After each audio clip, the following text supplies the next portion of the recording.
1월 18일 살아계신 하나님의 말씀 고린도후서 2장 14절부터 16절 말씀으로 악취와 향기라는 제 말씀 드립니다. 냄새는 여러 가지 냄새가 있죠.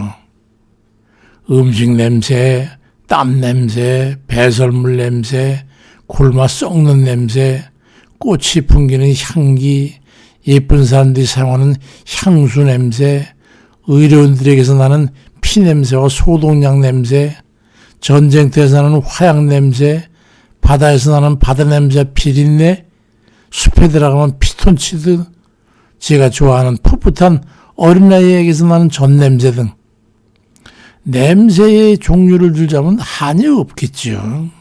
근데 그런 물질적이고 육체적인 그런 냄새들도 있지만은 그와는 전혀 다른 형이상학적인 냄새들도 있잖아요. 비인간적인 사람에게서 나는 그 비릿한 그 냄새, 잔인한 폭력적인 냄새, 게으른 이들에게서 나는 진부한 냄새, 인정 많은 이들에게서 나는 온정 어린 냄새, 사랑스러운 이들에게서 나는 달콤한 캔디 냄새, 이런 등등의 영적이거나 정신적이거나 심적인 그런 냄새들이 바로 그겁니다. 그러니까 냄새는 악취가 나는 사람이 있고 향기가 나는 사람이 있는 거예요. 신명기 9장 13절에도 여호와께서 내게 말씀하여 이르시되 내가 이 백성을 보니까 이는 목이 곧은 백성이라 말씀합니다.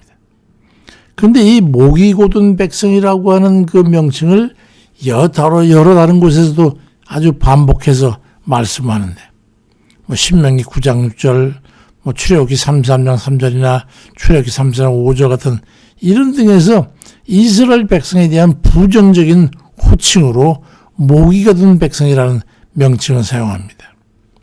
그러니까 이스라엘 백성은 하나님 앞에 경망스럽고 교만한 냄새를 풍기는 교만하고 가증스러운 냄새를 지닌 그런 족속으로 인식됐던 거지요. 냄새를 풍긴 거예요. 그로 인해서 하나님께서는 냄새라는 그들에게 목이 곧은 백성에게 부합되는 그런 처우를 하셨잖아요.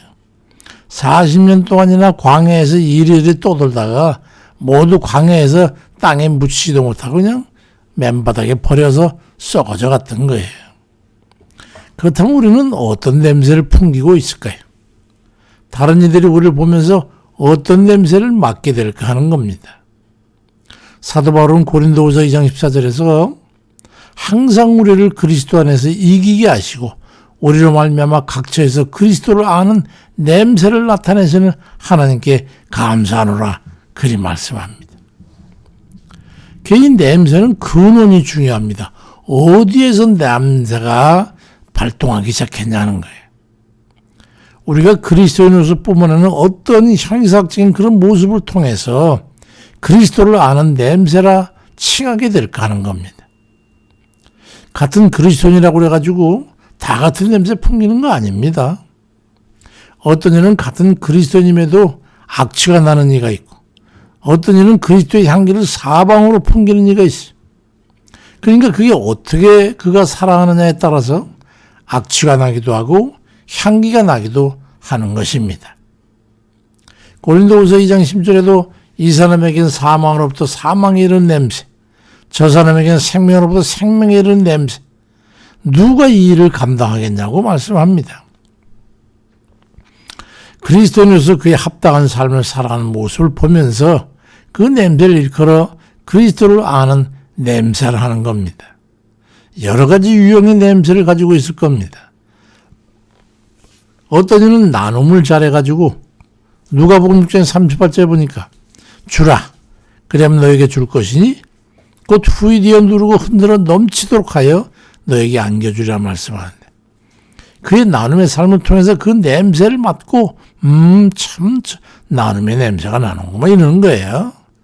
그를 알아보고 주님께서 채워주시겠다고 흔들어 넘치도록 말이죠. 말씀하는 거예요. 어떤 사랑이 넘치는 이가 있어가지고 그에게 가까이면 어머니 같은 냄새가 나서 그에게 안기고 싶은 그런 마음을 주는 거예요.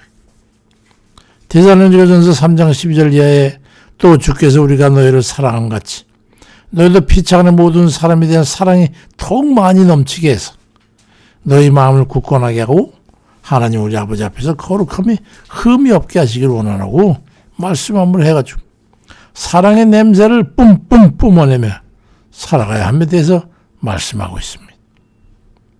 고린도후서 2장 15절에도 우리는 구원받은 자들에게나 망하는 자들에게나 하나님 앞에서 그리스도의 향기라고 말씀합니다. 이같이 그리스도를 구주로 삼고 살다 보니까 자신도 모르게 뿜어내는 그 그리스도의 선한 냄새를 가진 이들이 얼마나 많습니까?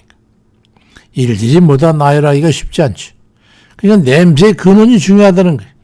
어디에서부터 그 냄새를 뿜어올리느냐. 우리 주님께서 나는 나무고 너는 가지라고 그랬잖아요. 장미꽃에서 장미향이 나는 것 같이 예수 그리스도를 진실하게 믿고 그에 따라 행함의 열매를 맺는 것 때문에 우리에게서 나는 향기의 근원은 바로 그리스도가 뿌리고 나무줄기가 돼야 하는 거죠. 우리는 나무줄기예요. 그러니까 그리스도에서 포도 나오면 포도 향기 나는 건 마찬가지.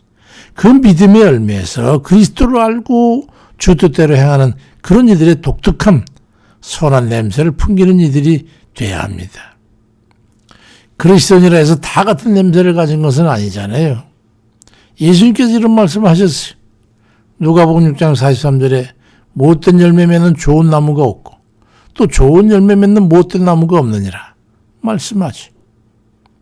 예수를 믿어도 악취를 풀풀 풍기고 다니는 이가 있고 온통 선한 향기를 산지사방에 뿌리무려가지고 우리가 살고 있는 이 세상의 악취를 사라지게 하는 그런 이들도 있습니다.